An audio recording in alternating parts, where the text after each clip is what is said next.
Hello, welcome to NS Edugyan. मैं नितेश आज आप सबके सामने लेकर आया हूँ हड़प्पा सभ्यता के बारे में। आज हम डिस्कस करेंगे हड़प्पा सभ्यता के बारे में। तो चलिए हम शुरू करते हैं हड़प्पा सभ्यता के बारे में। सबसे पहले हम हड़प्पा सभ्यता के कार्यकाल को जानेंगे। हड़प्पा सभ्यता का जो कार्यकाल था यानी कि टाइम पीरियड था वो 2600 ईसा पूर्व से लेकर 1900 ईसा पूर्व के बीच था। और 2600 ईसा पूर्व से लेकर 1900 ईसा पूर्व के बीच जो टाइम पीरियड था वो हड़प्पा सभ्यता का सबसे पीक टाइम पीरियड था। और पीक टाइम पीरियड के ड्यूरेशन में पता चलता है कि हड़प्पा सभ्यता में किस प्रकार से वहाँ के लोग रहते थे, वहाँ का रहने का तरीका क्या था, वहाँ की सामाजिक परिस्थितियाँ क्या थी, वहाँ की आर्थिक परिस्थितियाँ क्या थी। इन सब के बारे में हम आगे बात करेंगे। चलिए हम शुरू करें सबसे पहले हड़प्पा सभ्यता के बारे में। सबसे पहले हम जानेंगे हड़प्पा सभ्यता का भौगोलिक परिस्थिति क्या था, वहाँ का स्वरूप क्या था। शुरू करते हैं कि हड़प्पा सभ्यता टाइम पीरियड जैसा कि मैंने आपको बताया कि 2600 ईसा पूर्व से 1900 ईसा पूर्व के बीच माना जाता है। यह भारत, पाकिस्तान, अफगानिस्तान में स्थित थी। भारत के मैं कुछ राज्यों के बारे में बताऊं तो यह राजस्थान, हरियाणा, गुजरात, जम्मू कश्मीर, इन सब कुछ राज्यों में, उत्तर प्रदेश, इन सब कुछ राज्यों में हड़प्पा सभ्यता स्थित थी।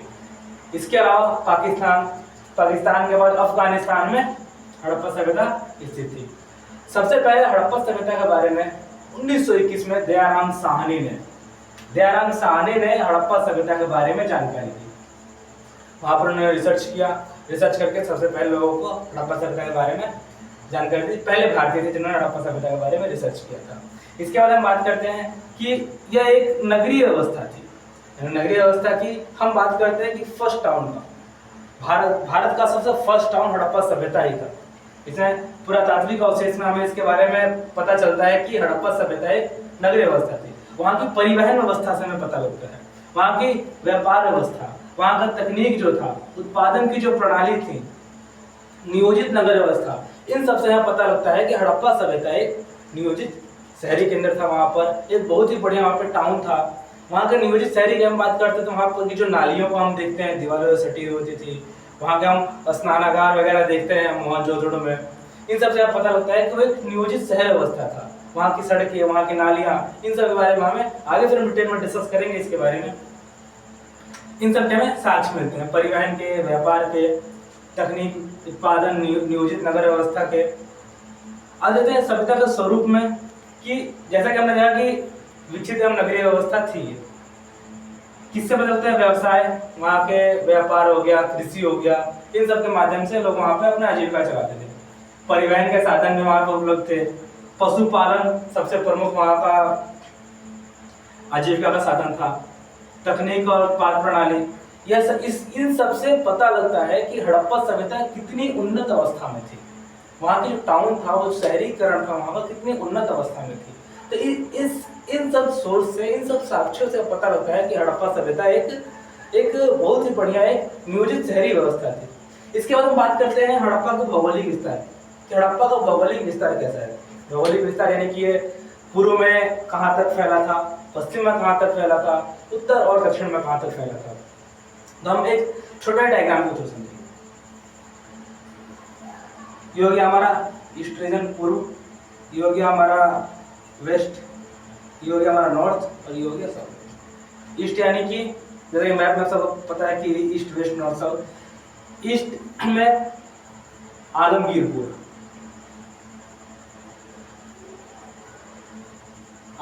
जो कि यूपी में है। हड़प्पा सभ्यता का सबसे पूर्वी हिस्से में आलमगीरपुर इसका एक साइट था जो कि उत्तर प्रदेश में है। हम बात करते हैं वेस्ट की। वेस्ट में है सुत्केगंडोर जो कि ये आज डेट में पाकिस्तान में है। इसके बाद नॉर्थ में जम्मू कश्मीर में एक हड़प्पन साइट है, जिसे है मांडा। सबसे नॉर्दर्न पार्ट है हड़प्पा का जो कि मांडा है। हम साउथ की बात करते हैं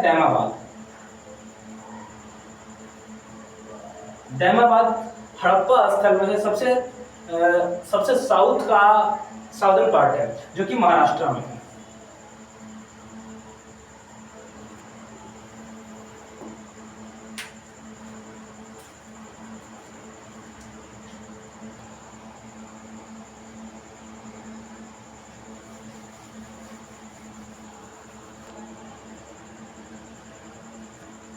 चलिए अब शुरू करते हैं सिंधु घाटी सभ्यता का नगर नियोजन। हड़प्पा सभ्यता को सिंधु घाटी सभ्यता का नाम से भी जाना जाता है। जिसके हम नगर नियोजन की बात करते हैं तो नगर नियोजन में इसको दो शहरों में बांटा गया था, सॉरी दो भागों में बांटा गया था। दो भाग कौन कौन से थे? तो एक है दुर्ग, दूसरा है निचला शहर। जैसे यहाँ दिया गया है दुर्ग और निचला शहर। दुर्ग की बात हम करेंगे कि दुर्ग पश्चिमी भाग में स्थित था। ये हड़प्पा का जो स्थल था उसके पश्चिमी भाग में स्थित था। शासक या उच्च वर्ग के लोग यहाँ रहते थे और यह ऊंचाई पर स्थित होता था। हम बात करते हैं जब दुर्ग की, तो ये पश्चिमी हिस्से में स्थित था। शासक यहाँ रहा करते थे, ऊंचाई पर स्थित था, चबूतरे पर बना हुआ था, ऊंचाई पर स्थित था। अब जब हम बात करते हैं निचला शहर की, तो ये काफी मतलब कि पश्चिम की तरफ था, ये पूर्व की तरफ था, ये पूर्व में स्थित था। सामान्य जनता का निवास स्थान होता था यहाँ पर निचले शहर में।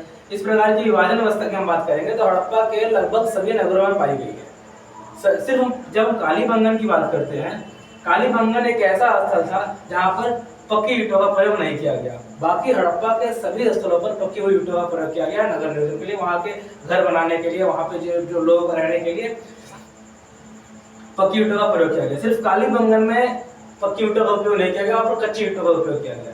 लेकिन हम एक चीज और देखते हैं कि हड़प्पा सभ्यता के सभी नगरों में खास बात यह है कि वहां पर साफ सफाई पर विशेष ध्यान दिया गया है, जो कि नगर नियोजन का सबसे बेहतर एग्जाम्पल प्रस्तुत करता है। इसके बाद हम बात करेंगे जल निकासी व्यवस्था की। जब हम जल निकासी व्यवस्था की बात करते हैं तो हड़प्पा सभ्यता की जल निकासी व्यवस्था काफी सुदृढ़ मानी जाती है। इसके पीछे का रीजन यह है कि वहाँ की जो नालियां थी वो लगभग हर घरों की दीवारों से जुड़ी हुई थी। हर घर का जो पानी होता था वो नालियों में जाता था और नालियां एक दूसरे को समकोण पर काटती थी। समकोण पर इन द सेंस कि पहले कैसे आ रही है फिर कैसे, एक दूसरे को समकोण पर काटती थी। और नालियों में कहीं कहीं पर बड़े बड़े छिद्र होते थे जहां पर कि एक नेट लगाकर, जाल लगाकर उसको पानी को जो गंदगी हो जाता, गंदगी वहीं पर रुक जाता था वहां पर, और बाकी पानी आगे की तरफ चला जाता था। तो जल निकासी प्रणाली वहां काफी सुदृढ़ थी। फिर आगे हम बात करेंगे स्नानागार की। स्नानागार में क्या होता था कि वहाँ का स्नानागार भी काफी सुदृढ़ था। जैसे कि मोहनजोदड़ो का था कि बीच में एक आंगन था, आंगन के बीच में एक स्नानागार होते थे।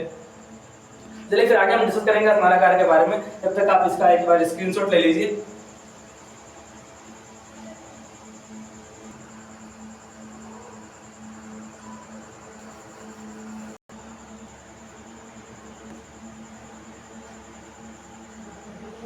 ठीक है, तो मोहनजोदड़ो का हम स्नानागार की बात कर रहे थे कि मोहनजोदड़ो में स्नानागार कैसा है। तो फिर हम स्नानागार की बात करते हैं कि ये सिंधु घाटी सभ्यता का अद्भुत निर्माण है। स्नानागार की बात करते हैं तो ये काफी अद्भुत निर्माण है सिंधु घाटी सभ्यता का, जिसमें क्या है कि बीच में एक हौदे टाइप का, जैसे कि मैंने पहले भी आपको बताया, और उसमें दोनों तरफ से सीढ़ियां हैं। जैसे बताया कि दोनों सिरों से नीचे जाने के लिए सीढ़ियां मिलती है। इसके साथ ही वहां पर कपड़े बदलने के कक्षे मौजूद है। वहाँ का जो फर्श है, फर्श पक्की ईंटों से बना हुआ है। और सबसे मेन बात कि स्नानागार तो बन गया, अब लेकिन इस स्नानागार में पानी कहाँ से है? तो वहाँ के आसपास के जो कुएं थे उन कुओं से स्नानागार में पानी पहुंचाया जाता था। यानी सबसे बड़ी खास बात क्या है इस स्नानागार की, जो दो तरफ सीढ़ियाँ होती थी, दोनों तरफ सीढ़ियों से लोग स्नानागार में जाते थे, स्नान करते थे, और बाकी चारों तरफ कमरे होते थे। वो मतलब कि बीच में एक आंगन टाइप का होता था, उस आंगन में स्नानागार होता था और चारों तरफ उसके कमरे होते थे। और कमरे वहाँ पर कपड़े बदलने के लिए कक्ष के रूप में यूज किए जाते थे। यहाँ का पानी जैसा मैंने बताया कुओं से पहुँचाया जाता था। ये हड़प्पा की बेसिकली नगर नियोजन का पता चलता है, ऐसे कि हड़प्पा का कितने नगर नियोजन कितने उन्नत अवस्था में थी। ठीक, अब हम बात करेंगे हड़प्पा की आर्थिक व्यवस्था के बारे में कि वहाँ की आर्थिक व्यवस्था कैसी थी, लोग वहाँ का अपना जीवन यापन किस प्रकार से करते थे, वहाँ का आर्थिक व्यवस्था का बेसिक आधार क्या था। तो बेसिक आधार आर्थिक व्यवस्था व्यापार और कृषि था। व्यापार लोग मतलब कि अपने स्थल के बाहर से व्यापार करते थे, विदेशी व्यापार भी होते थे। जैसे कि बाहर हम बात करते हैं मेसोपोटामिया से व्यापार होता था। कई सारे इसके भी साक्ष्य मिले कि वो मेसोपोटामिया से व्यापार करते थे। निवासियों का, यहाँ के निवासियों का मुख्य कार्य विदेशी व्यापार से संबंधित था। विदेशी व्यापार जैसे मैंने बताया मेसोपोटामिया से व्यापार करते थे वो लोग। इसके अलावा कृषि उत्पाद की आपूर्ति वो लोग ग्रामीण क्षेत्रों से करते थे। कृषि में वो लोग क्या क्या उगाते थे, तो वहाँ पर गेहूं के साक्ष्य मिले हैं, जौ के साक्ष्य मिले हैं, बाकी जितने मोटे अनाज हैं उन सब के साक्ष्य मिले हैं। जैसे कि पता होता है कि वहाँ जो लोग होते थे वो बेसिकली कृषि से परिचित थे, वो वहाँ पर खेती करते थे।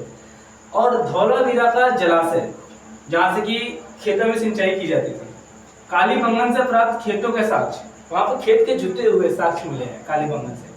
वहाँ पर जैसे कि मैं बताया कि अभी बताया था कि वो लोग खेती करते थे, तो आज जैसे कि कालीबंगन से रेशेदार जौ के साक्ष्य मिले हैं, और यहाँ पे जुते हुए खेतों के साक्ष्य भी मिले हैं। इसके बाद बनावली से मिट्टी के हल का खिलौना मिला है बनावली से, जैसे कि पता लगता है कि वहाँ पर खेती होती थी।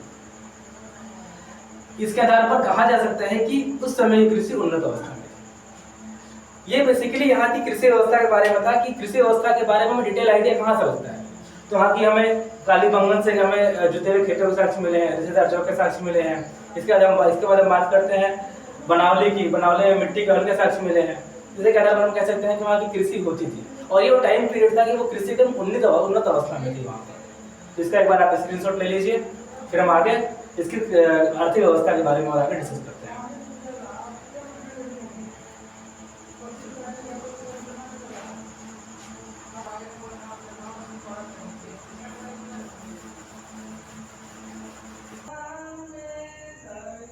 चलिए हम शुरू करते हैं फिर आगे आज के आर्थिक व्यवस्था में कि उनकी अब आर्थिक जीवन किस प्रकार से चलता था।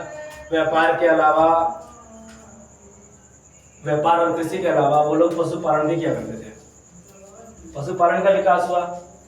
अब पशुपालन का विकास परिवहन के लिए काफी महत्वपूर्ण था, क्योंकि जब वो, जैसे कि मैंने पहले आपको बताया था कि वो लोग जो कृषि के जो सामान थे, जो कच्चे माल थे, वो ग्रामीण इलाके से लेकर आते थे, तो उसको लाने के लिए परिवहन की आवश्यकता होती थी। तो परिवहन के रूप में वो पशुओं का इस्तेमाल करते थे, इसीलिए पशुपालन काफी इंपॉर्टेंट हो जाता है।